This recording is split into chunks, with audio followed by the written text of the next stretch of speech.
बेटा करोड़ों की कंपनी संभाल रहा था, फिर क्यों दी अपनी ही सुपारी। अक्षत हत्याकांड में नार्को टेस्ट ने सबको चौंका दिया। नमस्ते, मैं हूं आपके साथ सोनी और आप देख रहे हैं वयम छत्तीसगढ़।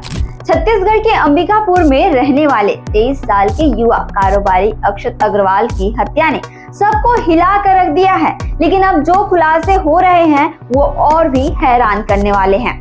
पुलिस ने हत्या के आरोपी संजीव मंडल का नार्को टेस्ट, पॉलीग्राफ और ब्रेन मैपिंग कराया।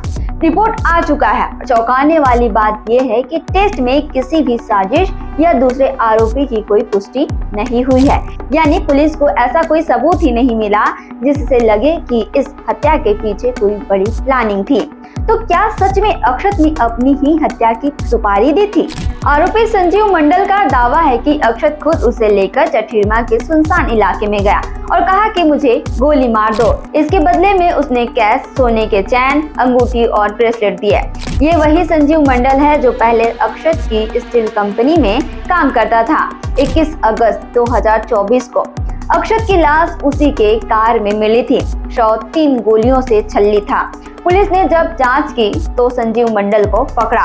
उसके पास से 3 पिस्टल और 31 कारतूस भी मिले। लेकिन आरोपी का बयान चौंकाने वाला था। उसने कहा, मैंने मारा जरूर है लेकिन अक्षत की मर्जी से। पुलिस और परिवार वालों को ये बात हजम नहीं हुई, इसलिए पुलिस आरोपी को लेकर गुजरात के गांधीनगर गई और वहां नार्को टेस्ट, पॉलीग्राफ और ब्रेन मैपिंग कराया। टेस्ट में संजीव मंडल अपने दावे पर अड़ा रहा। संजीव ने कहा अक्षत ने खुद ही उसे फोन किया, खुद कार में बिठा कर ले गया, खुद ही 3 पिस्टल और गोलियां लेकर आया और खुद ही कहा कि मुझे गोली मार दो। टेस्ट में यही बात दोहराई गई और कोई भी झूठ पकड़ में नहीं आया। अब सवाल ये उठ रहा है कि एक सफल बिजनेसमैन क्यों मरना चाहेगा? अक्षत करोड़ों की फैक्ट्री संभाल रहा था। उसके बैंक अकाउंट में अच्छी खासी रकम थी। परिवार ने दावा किया कि अक्षत की अलमारी में 12 से 15 लाख रुपए रखे होते थे जो अब गायब हैं। और सबसे बड़ा सवाल ये कि 3 पिस्टल और 31 कारतूस कहां से आए? पुलिस इस सवाल का जवाब खोजते हुए बंगाल के मालदा पहुंची, लेकिन अब तक कोई भी पुख्ता लिंक नहीं मिला। मामले में अब भी कुछ गुत्थियां सुलझानी बाकी है। अक्षत का आईफोन अनलॉक नहीं हो सका। पुलिस ने सीबीआई और एनआईए से मदद मांगी, लेकिन कोई भी हल नहीं निकल सका। परिजनों को शक है कि इसमें संजीव अकेला नहीं है, कोई और भी शामिल हो सकता है। आखिर अक्षत ने संजीव को इतने कीमती गहने और पैसे क्यों दिए? अब तक की पूरी टाइमलाइन समझिए। 23 अगस्त 2024 को अक्षत शाम को कार लेकर निकला।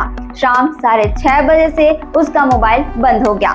21 अगस्त को पुलिस ने लोकेशन ट्रेस की और सीसीटीवी फुटेज में संजीव मंडल नजर आया। 21 अगस्त को ही पुलिस ने संजीव को पकड़ा और उसने अक्षत की मौत की जानकारी दी। फिर उसी दिन पुलिस को जंगल में अक्षत की लाश मिली। 22 अगस्त को संजीव ने दावा किया कि अक्षत ने खुद ही अपनी मौत की सुपारी दी थी। 23 और 24 अगस्त को परिवार ने संजीव की बातों को झूठ बताया। पुलिस ने रिमांड में लेकर पूछताछ की। फिलहाल संजीव मंडल जेल में है और केस की जांच जारी है। लेकिन सवाल यही है, अक्षत ने क्यों मरने की ठानी? या ये सब किसी बड़ी साजिश का हिस्सा है? जवाब अभी बाकी है। सच क्या है ये आने वाले वक्त में ही पता चलेगा। ये जानने के लिए आप देखते हैं वयम छत्तीसगढ़।